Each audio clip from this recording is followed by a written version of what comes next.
Pemirsa, kita bertemu kembali di Karni Ilyas Club. Malam ini menjelang di peradilan untuk tersangka yang mengebohkan dalam 3 bulan ini, yaitu Freddy Sambo. Saya akan berbincang-bincang dengan pengacara Freddy Sambo, tapi sekaligus juga dengan pengacara Brigadier Barada E atau Barada Richard Eliezer.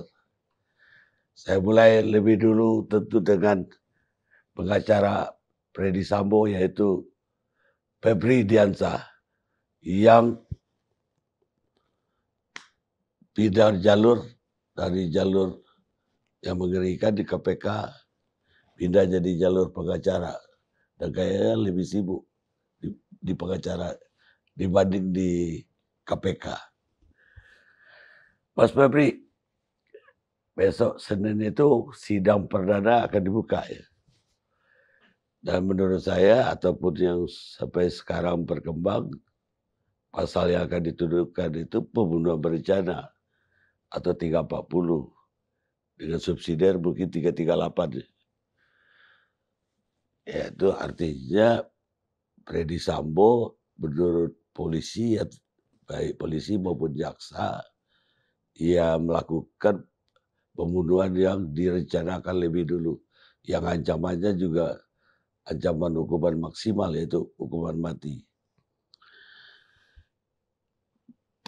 Mas Febri, setuju nggak dengan tuduhan ini?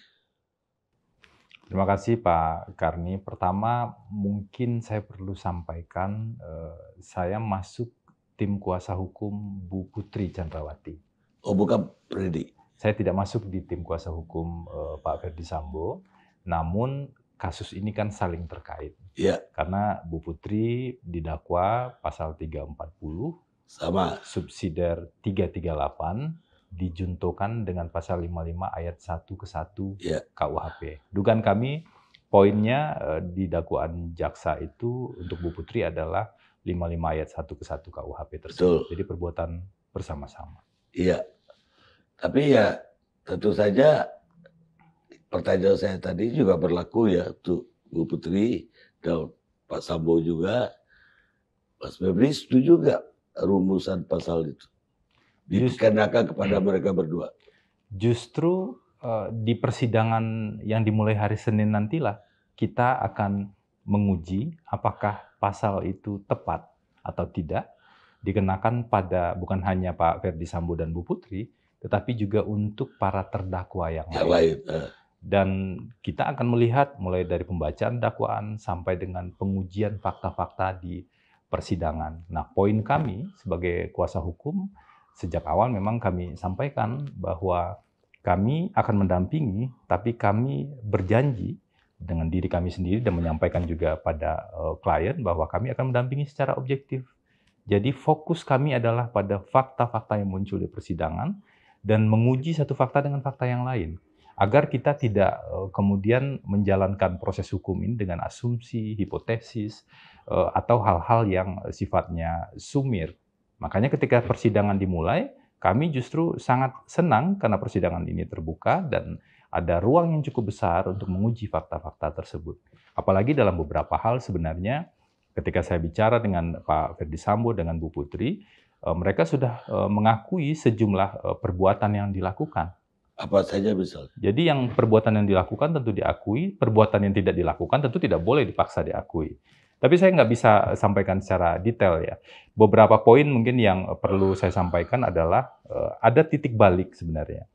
Ketika dulu kita ingat di salah satu fase, kami menyebutnya fase skenario atau fase kebohongan. Kita tahu dan kami juga menyadari ada peran dari klien kami di fase tersebut. Tetapi ada titik balik ketika kemudian ada pengakuan dan bahkan Pak Ferdy Sambo meminta saksi-saksi lain untuk bicara secara benar. Dan masuklah kita pada fase ketiga yang berjalan saat ini, yaitu fase proses hukum. Nah, apa saja kemudian yang diakui nanti tentu harus dilihat dan disampaikan di persidangan. Begitu Bang Karni. Tapi ada poin-poin yang memang harus disadari, harus diakui juga Pak Ferdy Sambo misalnya melakukan beberapa perbuatan, misalnya menembak di sekitar dinding pada saat itu, dan itu masuk pada fase skenario yang sudah diungkap dan juga sudah kita ketahui bersama-sama.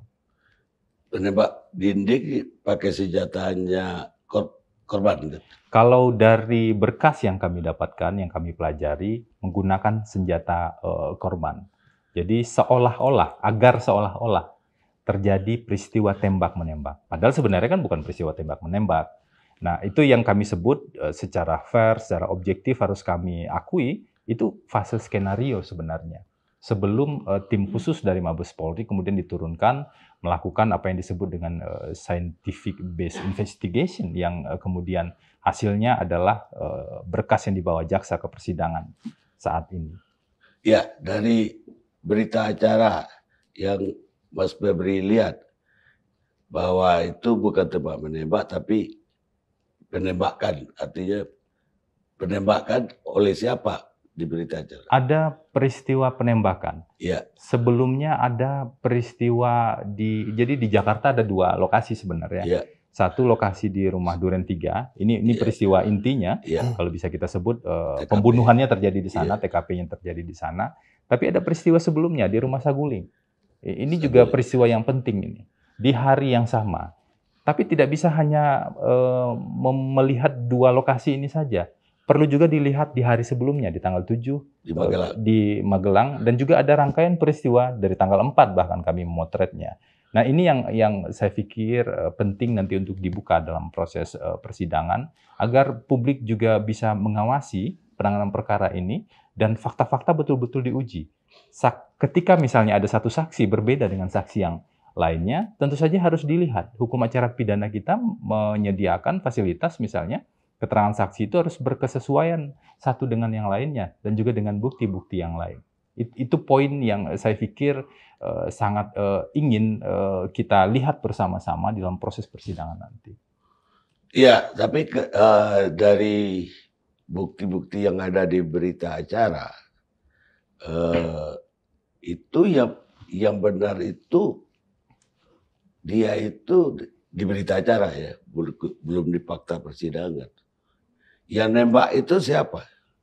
Ada perbedaan. Kalau di rekonstruksi kita kan melihat ada perbedaan misalnya dari saudara RE dengan Pak FS dan dengan saksi-saksi yang lain. Ya. Karena yang ada di ruangan tersebut itu bukan hanya 2 orang, bukan hanya 3 orang. Bahkan ada beberapa saksi-saksi yang lain. Memang yang jadi problem adalah di ruangan dalam itu tidak ada CCTV yang bisa. CCTV-nya ada, tapi CCTV-nya memang rusak sejak lama, dan itu ada buktinya saya pikir di penyidik. Tapi hanya saksi-saksi inilah yang bisa mengkonfirmasi. Terlalu cepat kalau kemudian saya menyimpulkan atau siapapun menyimpulkan peristiwa yang benar adalah A, bukan B. Karena kita sedang menguji fakta-fakta tersebut dalam proses persidangan nanti. Ya, karena ada yang bilang bahwa Barada E ya, itu memang menembak. Tapi terakhir menembak itu justru FS. Walaupun ada peluru yang ketiga atau selongsong dari pistolnya korban. Jadi ada 3 selongsong peluru yang ditemukan di rumah itu. Artinya ya Ferdy Sambo juga menembak kalau begitu. Menurut saksi RE, saya nggak tahu, mungkin lebih tepat kuasa hukum yang bicara seperti itu. Tapi kita juga perlu melihat fakta-fakta yang lain seperti apa. Saksi yang lain seperti apa. Yang perlu kita pahami, semua yang ada dalam ruangan tersebut pada saat itu berstatus sebagai tersangka. Yang orang-orang inti ya, itu berstatus sebagai tersangka. Memang ada saksi-saksi lain yang berada di luar kemudian melihat ke dalam. Itulah yang perlu kita uji. Makanya sejak awal kami ketika ditanya sebenarnya ini salah atau tidak, misalnya seperti itu kalau disederhanakan. Kami bilang begini, terlalu cepat kita menyimpulkan tentang satu hal sementara persidangan belum dimulai. Ya, sementara banyak saksi-saksi yang diperiksa, banyak misalnya selongsong peluru ataupun uji balistik yang sudah dilakukan. Itu kan perlu kita hargai kerja keras dari penyidik yang sudah melakukan scientific based investigation tersebut. Nanti dibuka di persidangan, Pak. Termasuk otopsi lah. Ya, otopsi seingat saya ada 2 kali ya Iya. dilakukan, dan kita tentu mempercayakan pada keahlian mereka melakukan otopsi. Dan itu perlu juga dibuka nanti di persidangan. Ada lagi yang jadi perdebatan terakhir ini, apakah Freddy Sambo memerintahkan dengan kata-kata tembak kepada Baradae ataukah hajar? Itu versinya saksi dari Mas Febri. Ya, itu termasuk salah satu poin ya. Jadi misalnya yang jadi perdebatan itu, apa sebenarnya yang disampaikan di rumah Saguling? Itu perdebatan pertama. Yang kedua, perintah apa secara eksplisit yang disampaikan oleh FS pada saat itu ke Baradae, gitu kan. Yang ketiga, perdebatannya ya, yang harus diuji, siapa saja yang sebenarnya yang menembak. Ini kan kita tidak sedang apa istilahnya mengadu kata dengan kata. Versi FS begini, versi RE begini, tapi kita harus melihat keterkaitannya dengan keterangan saksi yang lain, keterkaitannya dengan bukti-bukti yang lain. Di KUHP kan kita tahu ada 5 alat bukti. Iya. Dan kita nggak bisa melihat misalnya satu keterangan FS, satu keterangan RE itu sebagai keterangan terdakwa, karena mereka bisa jadi saksi untuk perkara yang lain. Ini memang kerumitannya Pak Karni dalam perkara ini, karena seluruh pihak-pihak yang mengetahui beberapa peristiwa penting yang potensial jadi saksi juga menjadi tersangka di sini dan terdakwa. Baik, sekarang silakan ditanggapi. Iya, Bang. Mas, Ya, dalam proses pendampingan saya lihat bahwa klien saya kan sudah menyampaikan semuanya, Bang Karni. Perlu kita ingat bahwa setelah pasca dia menyatakan apa yang terjadi, kemudian kasus ini menjadi terang. Itu poin pertama, Bang Karni ya. Terus poin kedua, yang mengenai fakta yang terjadi, rangkaian dari Magelang, kemudian di Rumah Saguling, kemudian di Rumah Duren 3, ya semuanya sudah disampaikan sama klien saya kan. Kemudian kalau dibilang di Rumah Saguling itu kan klien saya posisinya kan dipanggil sama saksi yang bernama Ricky Rizal. Ya, kemudian karena Ricky Rizal menerima perintah dari situ kan. Dia yang pertama kali yang diperintah, kemudian menyampaikan tidak sanggup, akhirnya memanggil klien saya untuk ke atas. Dari situ ada perintah yang apa disampaikan. perintahnya? Perintahnya tembak. Tembak Iya, di Saguling ini. Rumah Saguling. Jadi seperti itu. Jadi ya itulah yang disampaikan oleh klien saya. Jadi proses itu kemudian sampai di Itu Duren. ya Ricky tidak sanggup lakukan. Ricky tidak sanggup lakukan. Jadi kan posisinya Ricky memanggil ke bawah, membisikkan kepada klien saya ada yang penting, hingga klien saya datang ke atas, posisinya langsung diperintah. Jadi nanti kita buka di pengadilan, di persidangan, Bang. Ya itu ya dibantah bahwa yang diperintah itu cuma hajar. Ya, kalau seandainya begini, Bang Karni, dalam situasi begitu, perintah seorang jenderal bintang 2, maksud saya tidak apa namanya terlalu, logika kita nggak ini ya. Karena klien saya juga kan bukan polisi yang biasa, dia adalah polisi spesial kan, polisi Brimob kan. Ketika menerima perintah itu kan dia tahu mana perintahnya kan. Nah, dalam situasi, tapi ya terlepas dari semuanya, keterangan dari saudara FS kan juga sebagai tersangka yang mau bersampaikan itu kan haknya dari FS juga ya. Tapi nanti kita uji di pengadilan kan, kalau kita prinsipnya adalah sesuai dengan KUHP 185 ayat 6, persesuaian saksi dengan saksi, saksi dengan alat bukti yang lainnya, nanti ya kita uji di persidangan. Sekarang ada 5 peluru di tubuh korban. Itu menurut keterangan dari tersangka atau kliennya Mas Rodi? Iya, kalau keterangan dari klien saya, Pak Karni, sampaikan bahwa di dalam BAP ya, saya sampaikan sedikit bahwa menembak 3 sampai 4 kali. Dia yang nembak 3 tuh. Iya. Perbuatan itu tidak dibantah ya, bahwa memang menembak pertama adalah klien saya. Perbuatannya betul ada. Lantas setelah menembak itu baru menyampaikan bahwa saudara FS menembak. Ketika FS menembak, korban masih hidup? Posisinya karena posisi klien saya, Bang Karni, itu setelah menembak dia kan sempat mundur kan, berapa langkah. Tetapi menurut saya kan kemarin rekonstruksi kan sudah jelas ya dalam situasi ruangan seperti itu. Nanti kita uji di persidangan mengenai saksi-saksi yang lainnya juga, karena di situ kan ada saksi RR, kemudian ada saksi KM ya, Iya. Kuatmaruf ya, yang juga menyampaikan bahwa mereka tidak melihat. Tapi kan waktu saya mendampingi proses rekonstruksi itu kan kami juga menganalisa ya, ada analisa kami tersendiri, tentunya nanti kita sampaikan di persidangan. Tapi yang kita mau sampaikan bahwa keterangan klien saya sudah seperti itu, Bang Karni. Sudah sampaikan seperti itu, sudah dituangkan dalam berita acara pemeriksaan. Berapa kali menurut dia FS nembak? Dia melihat menembak, Bang Karni, nanti kita sampaikan di Nggak persidangan. sekali atau 2 Di kali? persidangan nanti, Bang Karni. Tapi udah tahu kan? Tahu, ya. Dia dapat perintah itu tadi kan dia, ya dia tentu mengatakan nembak, bukan diajar. Iya.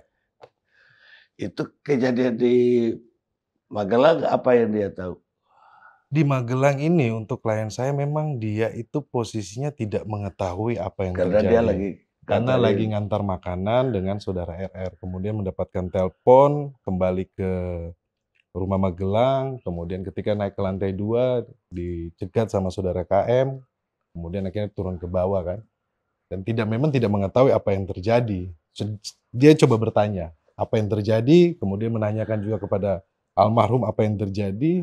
Almarhum cuma sampaikan, nggak tahu itu Om Kuat marah-marah. Jadi ya sudah, dia berpikir karena memang pangkat paling rendah ya tidak bisa bertanya, tidak berani juga ya Bang Karni.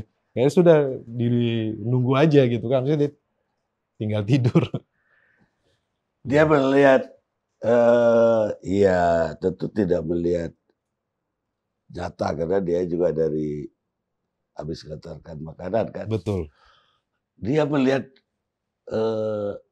apa ya, mimik atau tingkah laku atau gerak bahasa tubuhnya dari Ibu Putri itu bagaimana?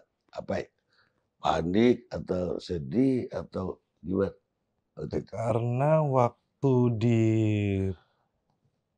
kejadian ya Pak, sampai itu dari ngantar makanan dari Taruna Nusantara, kan tidak melihat, Iya. Bang Karni.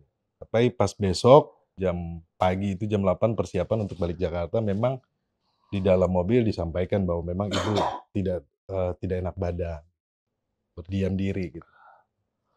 Di dalam mobil tidak bicara juga. Dia satu mobil kan? Satu mobil.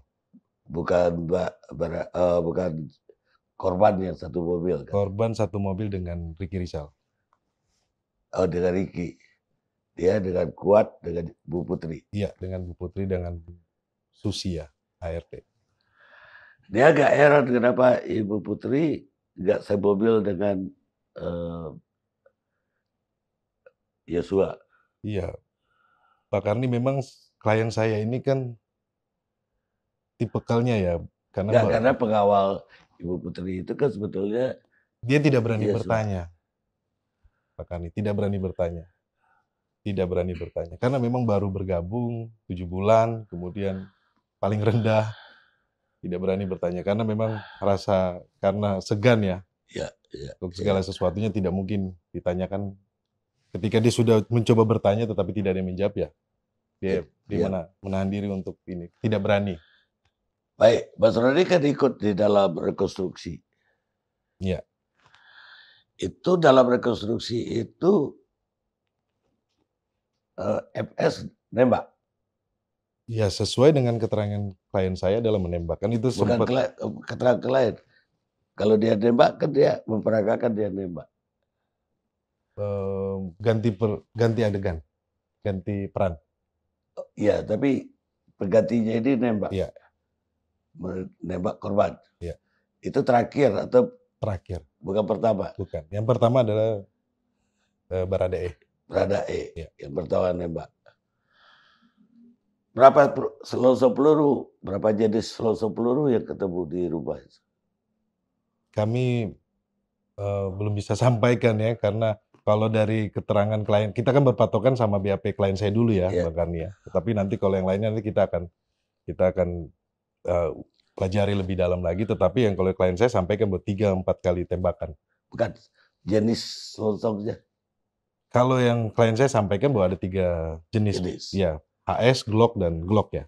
Klien saya Glock 17, kemudian HS, kemudian ada Glock juga. Glock berapa yang satu lagi? Jenisnya adalah Glock. Tapi Kalibernya enggak. klien saya tidak, karena Glock itu banyak jenis kan, Iya, sempat ditanyakan kan, ingat nggak Glocknya? Dia tidak mengerti kalau Glocknya ini Glock tipe apa. Lah, kliennya Mas Rodi itu pegang Glock sehari-hari. Iya, Berarti kan pegang Glock Iya. sehari-hari. Sementara AS lagi. Si korban Iya. itu pegangnya AS. Iya. Kan Glock lebih di atas AS. Kalau dari keterangan di BAP saya sampaikan sedikit, memang waktu bergabung diserahkan itu karena ada SIM-nya kan. Ketika Desember 2021, Desember atau Januari itu memang diserahkan. Karena memang dia sebagai sopir sekaligus sebagai ADC, ikut menjaga juga. Bukan kok senjatanya korban di bawah senjatanya Richard Eliezer. Saya pikir ya mungkin dari kebijakan dari Pak Ferdi Sambo ya, saya nggak tahu ya. Saya nggak tahu itu. Itu Glock itu setahu saya mahal 10.000 tuh. Paling kurang harganya. Iya. Lah kalau AS sih pistol biasa tuh. Iya. Ada tanggapan, Mas? Tadi sebenarnya kan Febri. menarik sekali ya, karena asumsi yang berkembang di luaran seolah-olah Glock itu, senjata itu adalah senjata yang baru diberikan pada saat peristiwa terjadi. Iya. Karena memang dari dokumen dan tadi apa sertifikatnya dan surat-suratnya SIM-nya itu memang sudah lama itu dipegang. Artinya itu bukan tiba-tiba ada hanya pada hari itu. Tapi memang menarik Pak Karni, meskipun agak kurang etis rasanya ya kalau kita bahas secara detail misalnya jenis selongsong pelurunya atau jumlah tembakan dan sisa peluru yang masih ada di badan korban dan lain-lain. Itu mungkin ranahnya memang lebih tepat di persidangan. Tapi saya setuju hasil analisis itu nanti akan cukup menentukan. Sebenarnya tembakan itu berasal dari pistol mana saja. Iya. Apakah 1 pistol atau 2 pistol atau bahkan 3 pistol, itu sangat menentukan. Tapi kita perlu bedakan ya antara tembakan dengan selongsong yang ada. Kenapa ini penting? Karena selongsong yang ada itu juga ada yang berasal dari yang tadi saya sebut fase skenario tadi. Jadi ketika Pak FS mengambil pistolnya korban kemudian menembakkan ke dinding agar seolah-olah ada peristiwa tembak-menembak. Nah, memang kita perlu agak teliti dan cermat di bagian ini agar nanti fakta-fakta yang dipahami oleh dalam proses persidangan itu betul-betul yang teruji sehingga bisa jadi objektif, Pak Karni. Kami pasti kalau memang itu data objektif, kami juga tidak mungkin misalnya mengaburkan fakta yang sebenarnya sudah ada. Tapi kalau ada perbedaan fakta atau perbedaan keterangan antara A dan B, maka tentu kita perlu uji satu dengan yang lainnya. Perlu diverifikasi dengan bukti-bukti lainnya. Ada 5 alat bukti, tadi juga sudah disebut. Nah, itulah ranah pengujiannya nanti dalam proses persidangan. Baik, ada yang tidak perlu dibuktikan di persidangan pidana kita ya, motif. Walaupun kalau di Amerika malah motif itu unsur yang penting. Tapi yang buka motif ini pertama kan pihak dari FS sendiri bahwa terjadi pelecehan terhadap istrinya. Walaupun skenario-nya terjadi tembak-menembak antara Baradae dengan korban. yang ternyata itu juga dibatalkan belakangan. Ya terjadilah, Kapolri sendiri membantahnya. Tapi masih yang berkembang di masyarakat karena dibilang motif itu adalah perselingkuhan pertama, jadi mendorong orang untuk tahu motif yang benar itu apa. Dan itu juga sebenarnya yang bikin perkara ini jadi meledak gitu. Ada pembunuhan di rumah seorang kepala divisi Propam, kemudian juga motifnya dramatis sekali, pelecehan terhadap istri jenderal oleh seorang brigadir lagi. Sehingga berkembang dari publik justru ini bukan pelecehan, tapi perselingkuhan. Ini kan jadi perdebatannya di situ tuh di masyarakat. Apa pendapat Mas Febri tentang ini? Gini, saya pikir memang kita perlu sangat hati-hati ya. Jangan sampai yang berkembang itu asumsi-asumsi. Karena di berkas saya tidak menemukan di dakwaan, kami kan sudah dapat dakwaan ya, dan beberapa berkas, saya tidak menemukan diksi perselingkuhan tersebut. Jadi bahkan jaksa pun tidak mengungkapkan itu dan memang tidak ada dalam berkas yang sejauh ini yang kami baca dan kami pelajari ya. Terkait dengan motif, saya pikir kita perlu memisahkan antara, kalau dalam hukum pidana kita tahu persis ada yang namanya unsur-unsur pasal atau ada yang menyebutnya dengan actus reus lah seperti itu.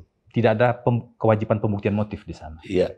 Tapi kalau kita bicara soal pertanggungjawaban pidananya, kita kan alirannya dualistik ya. Actus reus perlu dipisahkan dengan mens rea. Perbuatan pidananya dipisahkan dengan pertanggungjawaban pidana. Kalau kita bicara soal pertanggungjawaban pidananya, maka kita harus mau tidak mau, apalagi pasal 340, mau tidak mau kita harus bicara kenapa seseorang sampai terdorong untuk melakukan sebuah perbuatan yang itu kan perbuatan luar biasa, Pak. Kami diskusi dengan ahli hukum pidana, diskusi dengan psikolog, diskusi dengan kriminolog. Dalam sebuah peristiwa pembunuhan, hampir pasti ada faktor interpersonal di sana. Ada faktor psikologi yang juga harus dilihat. Apakah orang sangat emosional atau sangat tenang karena disebabkan satu hal, motivasi apa begitu ya untuk melakukan perbuatan tersebut.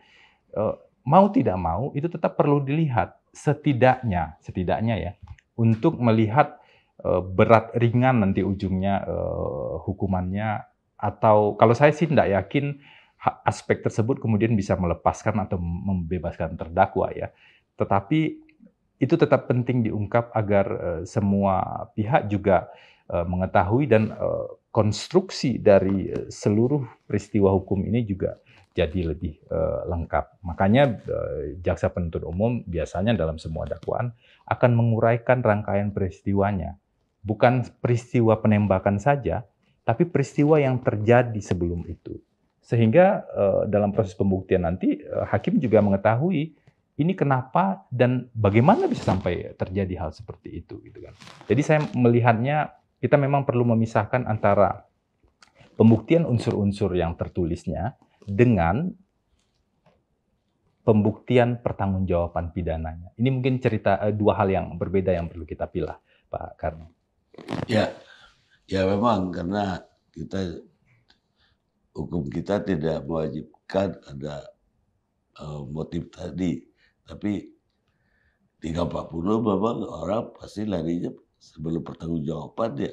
Kenapa? Pasti ada pertanyaan. Pakai rencana lagi, berarti kan ada permulaan awal peristiwa yang terjadi. Karena itu saya bilang tadi, ini jadi perdebatan dan diskusi di publik. Apakah ini benar pelecehan atau justru yang saya bilang tadi. Karena pelecehan kan udah dinyatakan tidak benar. Mungkin itu perlu di-clearkan sedikit Pak Karni. Ada peristiwa yang terjadi di Magelang, ada peristiwa yang dibuat seolah-olah terjadi di Duren 3. Nah, ini fase skenario. Fase skenario tembak-menembak, dan kemudian ada skenario yang lain. Tentu akan ada pertanyaan, kenapa terjadi tembak-menembak? Ditambahlah skenarionya, sebagian peristiwa di Magelang dipindahkan ke Duren 3. Nah, itu kemarin kami sampaikan ke publik, itu diakui sebenarnya bahwa ada skenario yang dilakukan pada saat itu. Dan itu diakui sebagai kekeliruan oleh klien kami yang pernah terjadi. Jadi kalau kemudian kasusnya dihentikan, menurut hemat kami, bukan karena semuanya tidak benar, tapi ada misalnya lokasinya yang tidak benar, dan itu bagian dari skenario. Tapi apakah kemudian kita menafikan peristiwa yang terjadi di Magelang? Tentu saja dalam konsep berpikir secara adil, apalagi proses penegakan hukum yang menelusuri secara objektif sedetail mungkin, tidak mungkin peristiwa di Magelang ini dinafikan. Ya kalau lihat dari rangkaian tadi itu, prolognya memang Magelang, endingnya ada di Duren 3 itu. Ya, jadi ada 3 rumah sebenarnya, rumah Magelang, 3. Rumah Saguling, dan rumah Duren 3. Tapi di mana direncanakan pembunuhannya, kalau itu berencana, itu belum bisa dipastikan kalau itu berencana ya. Saya bukan mengatakan itu pasti berencana. Kalau pasalnya sih pasal pembunuhan berencana. Iya, pasalnya udah jelas. Tapi apakah itu nanti terbukti atau tidak, masih, bahkan persidangan juga belum dimulai kan sebenarnya, Pak. Gimana Mas Rodi? Iya, Ada kalau tanggapan penutup? dari klien saya, Baradae ini kan memang kan ancamannya kan 340 subsidiar 338 ya. Itu kan sudah sangat jelas dengan sengaja. Berarti kan apa mengetahui dan menghendaki. Sebenarnya yang mau saya sampaikan bahwa klien saya ini karena dipanggil yang terakhir, Pak Karni, dia tidak mengetahui apa yang terjadi. Kemudian kalau dibilang dia menghendaki, dia tidak menghendaki karena dia tidak ada masalah. Kita bicara personal ya, tidak ada masalah dengan korban. Jadi bahwa keterangan yang sudah disampaikan ya seperti itu, nanti kita uji bersama-sama di persidangan. Tapi ya memang kami juga melihat bahwa pemidanaan ini sesuai dengan porsi, sesuai dengan fakta yang terjadi ya. Posisi klien saya memang klien yang saksi yang lemah ya, saksi yang sampaikan semuanya, kemudian kalau nanti di persidangan seperti apa, nanti kita lihat kalau ada saksi yang juga tidak mendukung atau apa kan nanti kita uji, kan sesuai pasal 163 KUHP juga kan, kalau ada keterangan saksi yang mencabut keterangannya di pengadilan, hakim harus mencatat di berita acara sidang. Nah itu akan jadi pertimbangan untuk di putusan pengadilan. Seperti itu. Ya kalau saya sih, kalau memang ini memang kejadian ini adalah pembunuhan berencana, ya itu bukan melibatkan Baradae.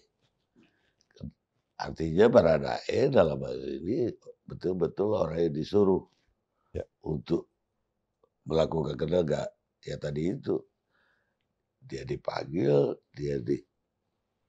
apalagi apa ajar kek, apa suruh tembak kek, kan artinya ada yang nyuruh dia untuk melakukan sesuatu. ya. Berencananya bagi saya itu hampir tidak ada sama sekali. Mungkin juga Ibu Putri nggak ada berencana aja, dan yang lain-lain, Ricky segala macam. Saya kira itu ada yang perlu Mas Febri tambahkan.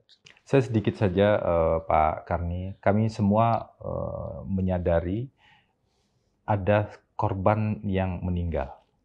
Artinya ketika ada korban meninggal, pasti ada pelaku yang membuat korban itu meninggal. Nah, saya pikir kita semua sepakat ya, pelaku yang melakukan pembunuhan tentu harus dihukum secara setimpal begitu. Hukuman yang seadil-adilnya bagi semua. Tapi yang tidak melakukan, kita kan percaya bahwa belum tentu semua terdakwa yang diajukan di persidangan kemudian pasti dihukum bersalah kan. Yeah. Yang tidak melakukan tentu saja tidak sepatutnya juga dihukum. Jadi memang ini butuh kedewasaan dan kejernihan untuk melihat nanti fakta-fakta di persidangan. Termasuk bagaimana fakta-fakta itu disajikan dan bagaimana hakim menilai fakta-fakta Tentu tersebut. saja. Artinya tidak ada di situ manipulasi terhadap fakta yang ada, sehingga menyebabkan orang yang tidak harus disalahkan berdasarkan pasal 340 jadi korban pasal 340. Saya kira itu. Pemirsa, begitulah bincang-bincang kami sore ini. Mudah-mudahan persidangan yang dimulai pekan depan mungkin secara maraton itu dan bisa mengklirkan atau mengklarifikasi semua duga-dugaan tadi, semua asumsi ataupun hipotesa, dan itu menjadi terang benderang di pengadilan pekan-pekan depan. Kita tunggu. Kita ketemu Kari Ilyas Club yang akan datang.